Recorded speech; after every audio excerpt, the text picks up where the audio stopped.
groupe des 6, PNP, Santé du Peuple, CAR. Déclaration. Les forces démocratiques de l'opposition togolaise ont initié les 20 et 21 septembre 2017 des marches citoyennes pacifiques sur l'étendue du territoire national pour exiger le retour à la Constitution de 1992 dans sa version originelle, la révision du cadre électoral, le déverrouillage des institutions de la République, le vote des Togolais de la diaspora et la libération des prisonniers politiques. À l'issue des manifestations du mercredi 20 septembre 2017, la coalition des forces démocratiques observe avec beaucoup de colère qu'une fois encore, ces manifestations citoyennes pacifiques sont sauvagement réprimées dans le grand nord du Togo, jusque-là considéré par le régime séquantenaire comme son fief et sa chasse gardée. En effet, comme ce fut le cas lors des manifestations des 6 et 7 septembre 2017 à Lomé, le gouvernement a mis à contribution des militaires et des miliciens pour violenter les populations à Mango, préfecture de Loti, Kara, préfecture de la Kosa, Bafilo, préfecture d'Assoli, Sokode et Parataou, préfecture de Tchaoudjo.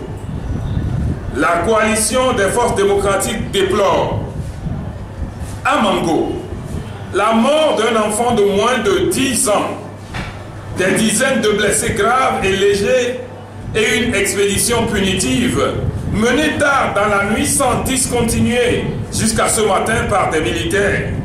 Nous apprenons qu'ils tirent à balles réelles et qu'il y a des incendies partout dans la ville. À Dapaon, les marcheurs de l'opposition ont été infiltrés par des milices qui ont tenté de dévier l'itinéraire de la marche vers la préfecture et qui ont brûlé des pneus partout dans la ville.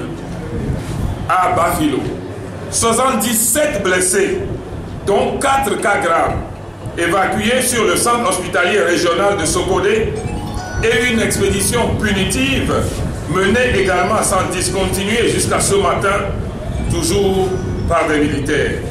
À Kara, des agressions de responsables de l'opposition dans leur domicile, dont un étranglé a été laissé pour mort. À Sokodé et à Paratao, un déversement de forces de sécurité et de militaires dans ces localités qui, sans aucun acte légal annoncé, ont procédé à des perquisitions musclées dans les concessions à l'issue desquelles elles déclarent avoir trouvé 4 fusils d'assaut, du cannabis, des faux billets et, comble du ridicule, 2 fusils de chasse, des arcs et des flèches, des couteaux, des gris-gris dans des maisons de chasseurs traditionnels. Mieux, du propre aveu du chef d'escadron de la gendarmerie, ces forces ont abattu une vache qui menaçait les soldats. La coupure d'Internet mobile sur toute l'étendue du territoire. La coalition des partis de l'opposition et toutes les forces démocratiques présentent leurs condoléances aux familles éplorées et souhaitent un prompt rétablissement aux blessés. Elles expriment leur compassion à toutes ces personnes qui ont subi des désagréments dans leur domicile par des militaires censés les défendre contre des agressions extérieures. La coalition des partis de l'opposition et toutes les forces démocratiques rappellent à tout un chacun que leurs sacrifices ne seront pas vains. Elles exhortent, au nom des martyrs, des blessés et des prisonniers, la population à poursuivre ce combat jusqu'à la victoire finale. Elles invitent la population à la solidarité avec les blessés en faisant parvenir des dons au compte BTCI ou par Flouze. Finalement, à l'issue de cette première journée, le gouvernement tente de présenter tous ces actes de violence, surtout à Mango, comme émanant de manifestants habillés en rouge, c'est-à-dire aux couleurs du PNP. La veille des manifestations, Dans une autre communication, le gouvernement affirme que des partis de l'opposition ont introduit des personnes étrangères dans les rangs de ces manifestants pour l'appuyer à semer la violence. Les forces démocratiques s'insurgent contre ces allégations tendancieuses qui attribuent ces violences à la coalition pour donner une coloration ethnico-religieuse, pire, un caractère intégriste et terroriste à un mouvement citoyen qui exige l'alternance démocratique.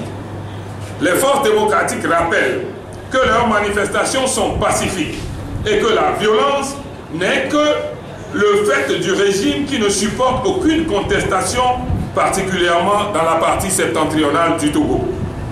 Les forces démocratiques condamnent la violence exercée par l'État et exigent l'arrêt de la violence gratuite sur les paisibles populations. Elles mettent en garde les auteurs et les commanditaires de cette violence. Ils répondront de leur forfait.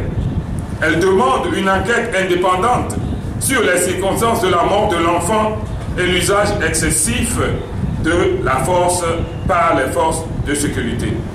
Fait donc ce jour. Voilà, madame.